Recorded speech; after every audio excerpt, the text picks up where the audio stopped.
SER Podcast. Buenas noches. ¿Qué seudónimo quieres que utilicemos al principio de la conversación? Indiana. Indiana. Vale. Bueno, esta es una conversación que arranca en la orilla del mar. Nos despediremos en un faro y siempre os pregunto qué relación tenéis con el mar. ¿Cuál es la tuya? Pues me despierto casi cada mañana frente a él. Por lo tanto, mi relación con el mar ya empieza desde las 7 de la mañana, que es más o menos cuando me despierto. Ya tengo mi primer saludo con él. Así que tengo una relación muy estrecha con él. Sí. ¿Y también desde pequeño? ¿Tienes una relación con el mar desde pequeño? Sí, siempre cuando tengo recuerdos así bonitos a los que acudir, recuerdo el Poplanou y el mar y sus playas. Ahora nos vamos a ir a un mar en mitad del océano. Estás en Australia con Jaume Collet Serra, estás tomando una cerveza y de pronto piensas, increíble que dos chicos como nosotros dos, que nos íbamos de fiesta a la Sala Celeste, estemos ahora aquí rodeados de tiburones. Llévame a esa escena. Pues ahora mismo tengo los pelos de punta, porque fue maravilloso, ¿no? Decir, hostia, ¿qué hacemos aquí? En la otra parte del mundo, en las antípodas, porque fuimos a una isla que se llama Lord Howe Island, que está pasado a Australia. O sea, digo, es que ya un paso más y ya estamos volviendo a casa.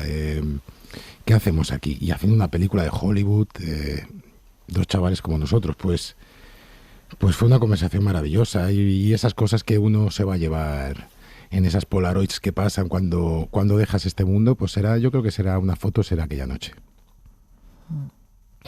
Sabes que tú tenías el cine a tus pies. No sé si eres consciente de esto, en el balcón de la casa de tu abuela, con ese cartel del Rivoli era, ¿no? El Rivoli. Te has criado con el cine a tus pies. Sí, algo me ha hecho de niñera, ¿eh? Eso sí que te lo puedo asegurar, de niñera me ha hecho madre, o sea, tú sí que recuerdo el venga, ¿dónde colocamos a los niños? Venga, mételos en el cine. Porque ¿cómo era eso? Era que la casa de tu abuela estaba encima del cine. Estaba justo encima del cine, pero el cine daba una calle, hacía semi-esquina, pero daba una calle muy pequeñita y la otra calle era una principal, que era la Meridiana de Barcelona, una calle muy concurrida, y era donde daba el balcón de mi abuela. Entonces le dijeron, oye, si ponemos el cartel del cine aquí en tu balcón se va a ver de lujo y a cambio te damos entradas infinitas para que vengas tú, tu familia y tal cual. Y bueno, pues se utilizó, ya te aseguro, y yo creo que ha tenido su rendimiento. Sí, sí. ¿Bajabas solo? ¿O bajabas con los primos, hermanos, yo qué sé? Sí, miles de combinaciones, habían miles, pero sí, era bajar abajo y aparte antes había las sesiones continuas, ¿no? O sea que veías dos películas y luego las volvías a ver las mismas dos, pero bueno, hasta que no venían a recogerte, pues estabas ahí esperando. O sea, fue tu niñera el cine, está bonito esto que has dicho. En parte sí, en parte, bueno, fue mi madre sin duda y mi padre, ¿no? Pero también tuvo mucho que ver el cine, sí. ¿Tuviste historias de Cronen en ese cine? Sí. ¿Qué pasó con esa peli? Bueno, no sería en ese cine, ¿eh? No, creo que Historias de Cronen no la vi en ese cine. Ya tenía, yo creo que la escogí yo, ¿sabes? La diferencia es que esta película fui a verla porque yo quería verla y supongo que sería en otro cine. Y pasó que me pilló una época de mi vida en el que me atraía este tipo de rebeldía, quizá, de rebeldía cinematográfica, ¿no? De ver que había una evolución desde el cine que yo había visto de más pequeñito hasta el que yo creía que podía llegar a formar parte, ¿no? Yo creo que Historias del Cronen me dio eso. A Juan Diego se lo digo siempre, digo, vamos, yo estoy aquí en Madrid porque vi esa película, si no hubiera venido a Madrid, porque tampoco, pero dije, hostia, Madrid es así. Madrid tiene ese punto tiene ese punto gamberro que hasta entonces no lo había visto ni en Barcelona ni en otras ciudades que había estado. Y así que me enamoró esa posibilidad, ¿no? Esa diferencia de pensamientos, todos unidos en una misma tribu, una serie de cosas muy infantiles ahora, pero que fue muy generacional. Yo creo esa película para unos cuantos como yo, ¿no? Sí, esa fue la que te hizo pensar que querías dedicarte al cine, no a la interpretación, porque venías ya haciendo teatro. Yo creo que fue la que vete a Madrid. Vete a Madrid. ¿Qué haces cuando llegas aquí? ¿Quién te acoge? ¿Qué recuerdas de aquello? Hombre, pues me vine sin nada, me vine pues, pues, las dos manos atadas, yo te diría, con muy poca confianza por parte de los que más me querían, lógicamente, y con una soberbia que ahora incluso me asusta, ¿no? Pero que hizo que consiguiera lo que tengo ahora, que es esa independencia, pues... Pues total, te diría, ¿no? En cierto aspecto. Pues llegar a Madrid fue duro. Llegar a Madrid fue pues estar en las barras de muchos lugares, entre ellos pues unos que marcaron mi vida, como la barra del Siroco, como el Hard Rock Café que había ahí en la Plaza Colón.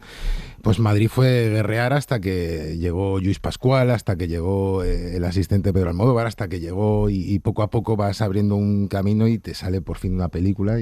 ¿Eso cómo es? O sea, tú llegas aquí a esta ciudad tan grande, tan acogedora y también tan inhóspita, sobre todo cuando vienes sin nada, y vas entrando en ese mundillo. Vas diciendo, oye, si conoces a alguien, porque sí, yo sé que te vio Luis Narciso, que es clave en tu vida, ¿no? Pero eso va como llegando. Claro, eso es, y sobre todo que yo llegué de hacer teatro de calle, hacía mucho teatro, incluso escribía teatro ahí en los alrededores de Barcelona. Yo estaba muy dedicado quizá a mucha cosa técnica y a poca práctica, y llegué a Madrid y no tenía nada, no sabía ni dónde había que ir, sabía que a mí no me gustaba estudiar, que yo aprendo de otra manera, de alguna manera, no sé cómo decírtelo, pero que me cuesta mucho estar encerrado y poco a poco pues van surgiendo cosas, ¿no? De repente pues eso, estoy en la barra del bar y llegó Lluís Pascual, director de teatro, a ofrecerme ciertas cosas, ¿no? De, hostia, tú tienes una tal, pues yo vengo a hacer teatro allí, pues venga, vente aquí y hacemos tal cual, pues venga, pruebas, haces una cosita pequeñita.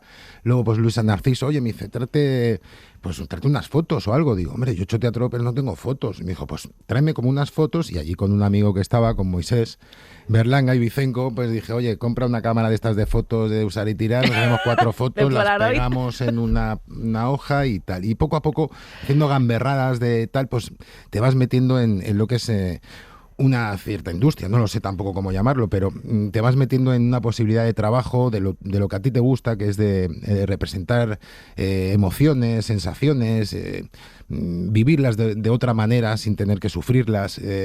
No sé cómo explicarte, pero yo sabía que quería hacer eso, y poco a poco pues el camino y mucho viaje y sacrificar muchísimas cosas. O sea, a mí no me han dado nada, te lo puedo asegurar. Voy a poner solo un fragmento de una de tus películas, solamente uno, Quiero que lo escuches con atención y me digas cuánto queda de ti o de este personaje, ¿vale?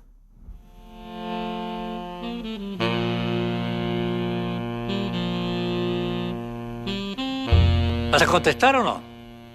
¿Sabe por qué quiero hacer teatro? Realmente tengo muchísimo interés en saber por qué has venido aquí. Se lo voy a decir. Quiero hacer teatro porque quiero hacer algo por mí y por los demás. Quiero hacer teatro porque creo que sirve para comunicarse entre los seres humanos. Porque creo que puede ser un camino hacia el entendimiento y hacia la comprensión. Por eso.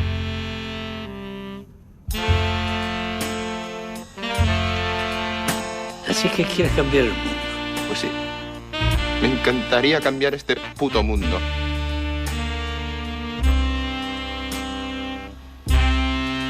Y creo que todavía se puede cambiar.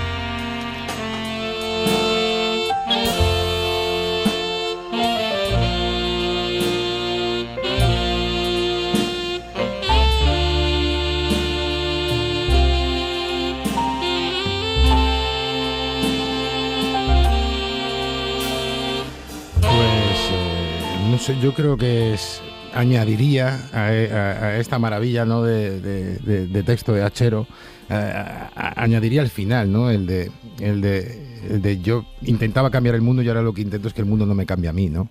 Y yo creo que desgraciadamente nos encontramos con esta realidad cada vez más de frente, ¿no? Ya no se puede cambiar este mundo, ya no se puede cambiar este mundo. O como le suelo decir a mi hijo, esta sartén tiene tantísima mierda que no basta con limpiarla. Hay que tirarla y coger una nueva. Pues de alguna manera todo esto me entristece, ¿no? Me entristece porque veo que aparte de hechos puntuales como el de hoy en la Complutense, hay muy poca lucha, ¿sabes? Vale, pero vámonos a la parte buena. Cuando estáis haciendo esta película, Cheromañas, y la historia de noviembre es una historia que entiendo que cuando has citado este magnífico guión, este texto, es porque tenía mucho de vosotros, de los actores que hacíais esta película. Tú venías de hacer mimo, teatro de calle, y de repente la película vuelve a llevarte a tus orígenes, aunque bueno, estás empezando en el cine, ¿no? Vale, esta tristeza, pero llévame a la emoción de cuando hacías esa película, del rodaje, de lo que comentabais con el resto del reparto, de realmente esa sensación de, sí, estamos haciendo teatro porque tiene un sentido, porque esto nos va a hacer entender el mundo, hacérselo entender también al espectador, a ver si podemos cambiarlo. O sea, en vez de la tristeza, la plenitud. Yo lo que tenía claro cuando me llegó el guión de Achero es que quería hacer esa película. Y eso lo tuve muy claro.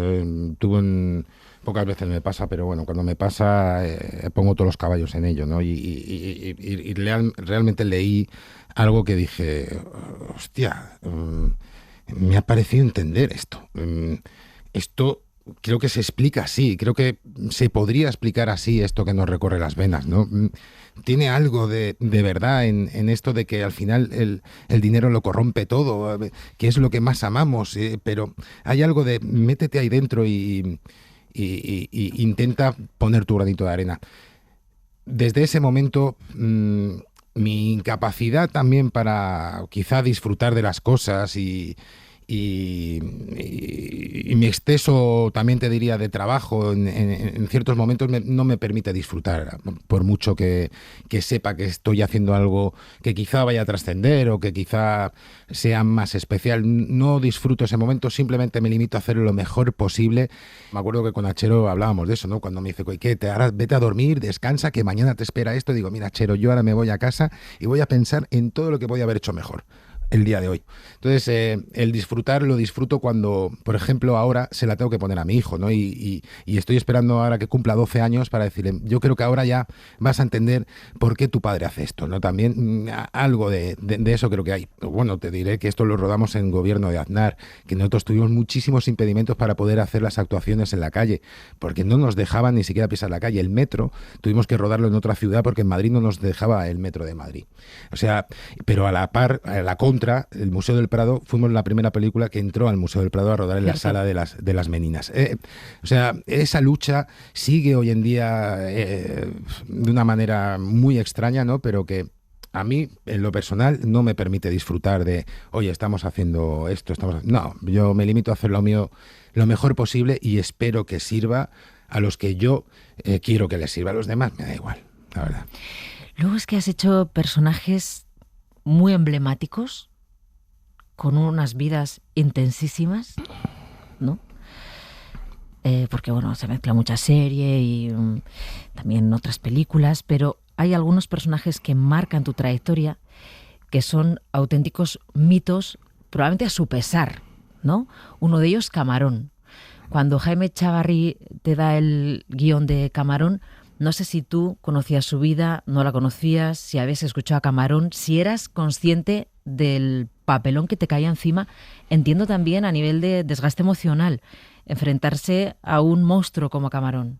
Miedo no tuve en ningún momento. Lo que sí que tuve fue un desconocimiento y una incultura brutal en aquel momento. Yo iba a trabajar con Lluís Pascual, íbamos a hacer un teatro, Roberto Suco, en el Centro Dramático Nacional, con un personaje que era Roberto Suco, que yo ya había trabajado en el teatro pues unos 10 años anterior a esto, con muchas ganas, y me apareció pues eso, Jaime Chávarri, oye, mira, está este personaje, Camarón de la Isla, tal. Y dije, hostia, Jaime, me dices, ¿qué te pareces? ¿Tienes algo que tal? Y dije, Jaime, yo es que no sé ni quién es Camarón de la Isla. Sé que es un cantador flamenco, pero no tengo ni idea, y justo voy a hacer con Lluís Pascual, tal cual, no sé qué, total, que rechacé el proyecto porque tenía otra cosa que me ilusionaba mucho y desconocía esto, ¿no? Pero esa misma noche pues se lo expliqué a mi madre, a mi padre, a mi hermano, a la familia, oye, mira, tal Camarón, y mi hermano pues, dio un golpe en la mesa y dijo, no, esto no es posible. ¿qué te han ofrecido hacer Camarón de la Isla y has dicho que no? Y digo, pues es que yo Camarón de tal, me dice, Óscar, por favor. Y ahora mismo Jaime Chavarri, dile que has tenido un mal día, que no te has dado cuenta de ciertas cosas, yo te pongo al día ahora mismo de quién es Camarón de la Isla, tú tienes que hacer Camarón de la Isla. Y aquello me acuerdo que mi hermano es, aparte de ser un maravilloso artista plástico, es un flamencólogo y nada, y a veces, muy pocas veces le hago caso. Y esta fue una de ellas. Y así que me metí en eso y descubrí un mundo que desconocía por completo y que me atrapó hasta las trancas. Fui a San Fernando a pasar un par de meses para meterme en el acento, para conocer a su gente y demás. Y vamos, no hay día que no suene Camarón de la Isla en mi casa. Es que cambió la historia de la música. Sí, sí. Y de muchas vidas también. Sí, y a veces películas como la de Camarón hace que muchos espectadores descubran al personaje y se vayan a descubrir luego la leyenda del tiempo y su discografía y la historia. Ese es el camino, ¿no? Algo muy curioso, algo que siempre también me choca mucho, y es que Camarón de la Isla es uno de los tatuajes más hechos en España. Es uno de los rostros más reproducidos en tatuajes, es el de Camarón de la Isla. Y sí que me encuentro a muchos chavales que me vienen, pero chavales de 15, 20 años, y me dicen, hombre, Camarón de la Isla, mira que yo tengo un tatuaje. Bueno, el actor, no, el actor no, que mi padre me ha dicho que tú eres Camarón. Y claro, se lo ha dicho su padre. Entonces, claro, como ellos tampoco han vivido aquello, se produce una sensación que yo no sé si decir, no, pero bueno, tu padre se equivoca. No quiero llegar a decir eso, pero sí que, claro, para cierta gente Camarón de la Isla es la película, porque ya son demasiado jóvenes, sí, y no pudieron ver más que Casa Flora, que no son películas que no ven los jóvenes y demás, alguna intervención que hizo Camarón de la Isla. Lo que tienen es la película, y cuando un padre orgulloso de su música y de Camarón de la Isla le enseña a su hijo quién era Camarón, le suele poner la película que hicimos nosotros. Entonces me tienen a mí como Camarón los chavales jóvenes, pero vamos, es un honor sin duda. Bueno, también tu vida profesional ha sido un viaje de ida y vuelta de México a Cádiz, de Cádiz a México, porque haces Camarón, te vas a San Fernando, trabajas con toda la familia, amigos, conocidos para trabajar el personaje, y luego en 2014 te embarcas en Cantinflas, que también quiero que me digas por qué eliges Cantinflas, que es otro de esos mitos que te da el cine, además un tipo mexicano que se convierte en un mito universal, que denuncia las injusticias, es un poco, ¿no? Cantinflas, Charles Chaplin, o sea, personajes del cine que realmente cambian la historia del cine porque sus películas haciendo reír hacen una denuncia social. También un honor. ¿Cómo sale? ¿Qué sabías de Cantinflas? ¿Habéis visto sus pelis? Sí, de Cantinflas tenía, bueno, no entendía sus películas, pero recuerdo a mis padres y con mis abuelos que creo que en Cataluña a la hora de comer en TV3 daban una película Cantinflas, te hablo hace 40 años o algo así, y daban o 35, o daban películas de Cantinflas, y sí que recuerdo las risas de mi familia y demás. Igual el soniquete también del acento mexicano. Y también unos dibujos, unos dibujos animados que ponían pues serían TV3 o no lo sé, en el que también pues tú veías a un Cantinflas ahí y tal, y te hacías una idea de quién era. Eso está muy lejos de luego, esto, como yo llego al proyecto de Cantinflas, son carambolas que no te puedes ni imaginar, y al final, pues oye, tienes que ir a México a hacer una audición, pisas México por primera vez, pero yo nunca había estado en México, y ya el día de la audición, que es cuando pisas México, te dicen, quédate, porque no hemos encontrado aquí a otro. Mejor que tú. Y entonces pues, me tuve que quedar en México. ¿Y alucinaste conociendo en profundidad la historia de Cantinflas? Es decir, ¿cómo es ese personaje? Y sobre todo, sí, claro. La estrella que es, ¿no? Y con los mitómanos que son en México, además. Sin duda. ¿Y quién era Mario Moreno? Lo que no sabemos nosotros es quién era Mario Moreno y lo que consiguió Mario Moreno en México. Mario Moreno creó, digamos, el sindicato de actores allí, ¿no? Luchó contra presidentes.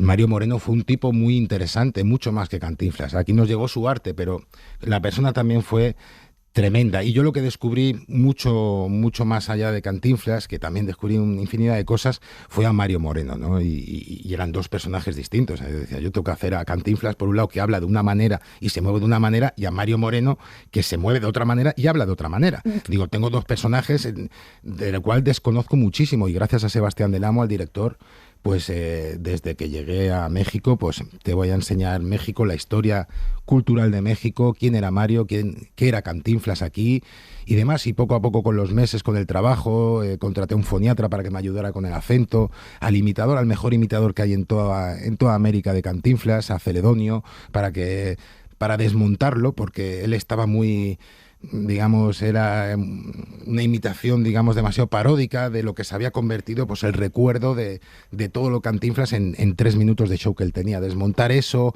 montar otro más cinematográfico, más de 2 horas de prolongación, hacer un estudio que me llevó pues a también pues hacer un trabajo muy emotivo, muy personal. Sí. ¿Y en México te reconocían como aquí te vinculaban con Camarón? ¿En México te decían algo de Cantinflas? En México era Noviembre. La película por la que a mí me conocían allí era en Noviembre. Traspasó muchas más fronteras afuera que dentro, y a mí, vamos, en casi toda Latinoamérica, digamos que se me conoce más por Noviembre aún. Bueno, ahora por Luis Miguel y tal, pues quizás se juntan más cosas, y Hernán Cortés, pero Noviembre creo que ha sido la cuna de que a mí en Latinoamérica se me haya tratado con muchísimo respeto, ¿no? Citabas lo de Luis Miguel, es que vuelve a unirse México y Cádiz. Es como... Cosas de la vida, sí. Esas cosas de la vida. Vale, Luisito Rey te da una popularidad increíble, el padre de Luis Miguel. Hablamos de Cantinflas como la gran estrella que era en el mundo del cine. Imagínate Luis Miguel, yo no sé si tú eras consciente, yo no lo fui hasta que no vi la serie, pero es otro mito en México. No hay en México, no hay día que no escuches a Luis Miguel. No lo hay. Estés encerrada en tu casa, vas a escuchar a Luis Miguel. Vale, ¿y tú sabías alguna canción de Luis Miguel antes de que te llegara el papel? Ninguna, no, nada. Yo de Luis Miguel no sabía nada. Pero bueno, tampoco lo necesité para este trabajo. Yo tenía que estudiar a otro individuo, y sí que me venía muy bien el tener ahí a Diego Boneta, que realmente era un estudioso de Luis Miguel, para que me fuera refrescando ciertas cosas, pero vamos, mi trabajo fue otro. Pero sí que es verdad que Luis Miguel, vamos, fui al concierto, además me invitaron ahí al concierto que hizo en el Auditorio Nacional de México. Me quedé impresionado con una... Es que es muy bonito viajar por estas cosas, ¿no? Porque hay una manera de idolatrar allí que no se tiene. Puedo imaginar. Oye, ¿te gustó hacer de Luisito Rey? Sí, muy divertido. ¿Te gustó? Muy divertido, aparte. Descubrir a este tipo gaditano. Has contado una vez lo del cuadro del Picasso. Sí. Cuéntalo a los oyentes. Yo la he conocido por las entrevistas que he leído en la que has contado. Él era un tío muy canalla en muchísimos sentidos. Incluso a mí en ciertas compañías se me ha dicho que estaba demasiado flojo. Creo que era un tipo muy especial hasta el punto ese, ¿no? Se le relacionó, antes no había ni tantas cámaras fotográficas, ni móviles, ni mucho menos. Entonces a él se dijo que estuvo en una cena con Picasso, ¿no? Que coincidieron en un restaurante, que pues, seguramente eso fuera verdad. Coincidieron en un restaurante, pues, en mesas diferentes o lo que sea, pero al día siguiente o a los 2 días él sacó un dibujo, dijo, y me hizo este dibujo Picasso, ¿no? Y sacó un dibujo que... que había pintado él. Pero lo quería hacer pasar por un Picasso. Es que se traca. Pero es solo verlo ya te das cuenta que... Pero mira que Picasso son 2 trazados, pero cuando quiere, pero intentaba él hacer creo que era una paloma así con 2 trazadas, pero decían, madre mía, sé que esa serie tenía contratos de súper confidencialidad, que estáis blindados, pero ¿esperabas el exitazo de esta serie? Me fui dando cuenta a nivel mundial. Me iban dando cuenta, o sea, hay gente en el equipo, hay managers, agentes, publicistas y demás que te van diciendo, hostia, esto va a ser fuerte, ¿eh? Tal, y tú, bueno, vale, y ellos te van colocando popularmente dónde va a encajar eso. Pero que el presidente de México hablara sobre mi personaje, que me hicieran camisetas, chandas, tazas, piñatas, de todo con Luis Rey y tal, pues no, eso no lo podíamos imaginar, ¿no? Y ya no solo en México, sino todo lo que ha sido en Argentina, en Perú, en Ecuador. Pues bueno, pues muy agradecido, la verdad. Espero seguir pues manteniendo ese nivel, ¿no? Sí, no sé si hay una parte en la que consigues que un personaje provoque ternura y odio. Y eso igual cuando has dicho que quien le conoció de verdad probablemente solo provocaba lo contrario, no odio. Esa labor de que el espectador mire y diga, pues me cae bien. Pero yo es que hay encontré... una parte de ternura ahí de que conmueve, que te da pena, ¿no? Entonces, bueno, el trabajo actoral para conseguir eso entiendo que también te supondría un desgaste brutal. Investigué y me di cuenta, ¿no? La actuación, como todo, es distinta, ya no solo por países, sino obviamente en continentes. Nuestra actuación no es la misma. Viendo la televisión allí, cuando empecé a informarme sobre todo esto, y cómo que los malos suelen ser muy malos y hacen de malos. No sé cómo decirte, muy poco cuidados en el aspecto de, hostia, puedes hacerlo más creíble. Yo creo, sin ofrecer tanta maldad, ¿no? Quizá al contrario funcionaría mucho mejor y me metí en eso, ¿no? Es decir, voy a mostrar una maldad simpática, voy a mostrar una maldad que no parezca el malo, que sea un pedazo de tal, pero no voy a mostrar eso, no quiero mostrar eso, quiero mostrar ternura. De hecho, una de las escenas que más funcionó es verla a él con una pata de jamón medio llorando y tal, digo, porque es que creo que lo que realmente no están acostumbrados allí es a una manera diferente de actuación, y eso es lo que intenté yo darles con Luis Rey, ¿no? Un malo, un bueno, no sé quién me dijo, con Cantinflas odiaron a Marte, y con Luis Rey han amado odiarte. ¿Por qué Óscar Jaenada se ha puesto Indiana? Porque la primera vez que vine a Madrid fue con mi padre a ver el estreno de Indiana Jones. ¿Qué me dices? Fuimos aquí al Cine Capitol y tuvimos que pagar la entrada 5.000 pesetas la reventa. 5.000 pesetas la reventa.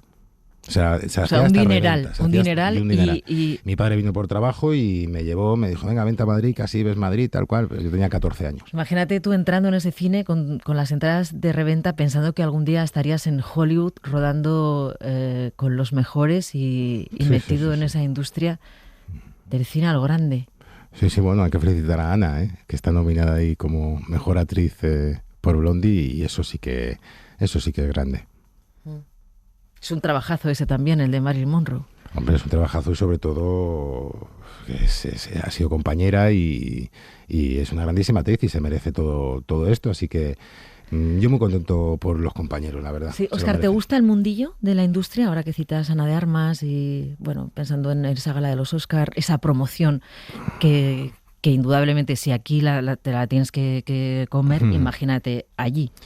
Sí, no, es tanto en México como en Estados Unidos, pues hay que mirar mucho pues, la comunicación que haces, porque te puedes encontrar con cosas esperpénticas o programas en los que no estás a gusto, y bueno, pues hay que vigilar dónde encajas, pero porque yo sinceramente no soy para nada un producto o carne de Hollywood. Lo he intentado, me han tenido en los mejores hoteles, pero a mí no me pueden quitar la tierra, no me pueden quitar ciertas cosas que allí siempre digo que voy a por el oro a la ciudad de plástico, porque es todo muy de plástico. Bueno, vamos a un faro, Óscar Jaenada, a un faro donde estés sintiendo que el mundo no te ha cambiado, que este mundo no te ha cambiado y que sigue siendo el chaval de noviembre. No sé si tienes un ancla, ¿no? Sí. Un ancla. Vale, entonces dime, bueno, si estarías solo o estarías con alguien, reencontrarte, lo que quieras en el faro, y qué música estaría sonando para sentir que estás ahí anclado. Pues estaría con mi mujer. Me iría con mi mujer. Nadie mejor que ella, y yo creo que escucharíamos en el faro de Guetari, ahí en Guetaria, yo creo que nos pondríamos a escuchar, como tantas otras veces, a Enrique Bunbury o a Iván Ferreiro, ¿no? Óscar Jaenada, ha sido una charla muy interesante acerca del mundo, de la industria, del teatro, del cine, de los personajes, de la vida.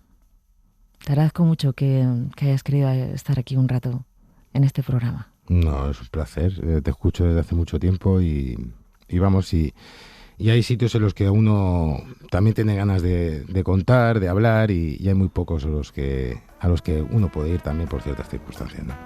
Óscar Jaenada, muchas gracias. Buenas noches. Gracias a ti. A placer, puedes tomarte el tiempo necesario que por mi parte yo estaré esperando el día en que te decidas a volver y ser feliz como antes fuimos. Sé muy bien que como yo estarás sufriendo a diario la soledad de dos amantes que al dejarse están luchando cada quien por no encontrarse. Y no es por eso que haya dejado de quererte un solo día. Estoy contigo aunque estés lejos de mi vida, por tu felicidad a costa de la mía. Pero si ahora tienes tan solo la mitad del gran amor que aún te tengo, puedes jurar que al que te tiene lo bendigo. Quiero que seas feliz, aunque no sea conmigo.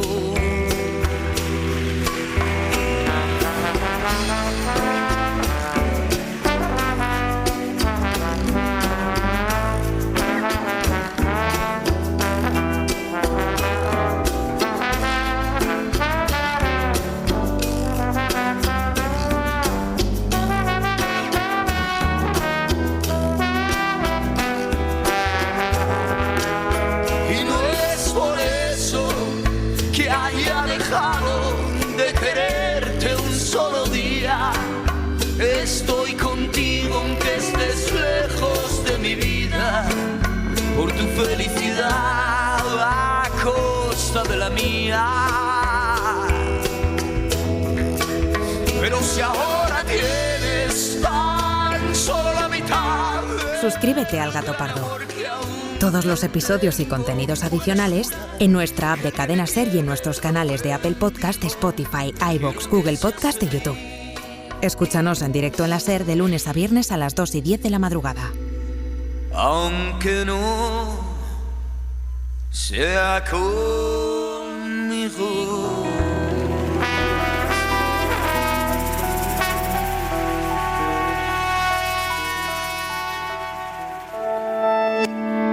Cadena Ser. La radio.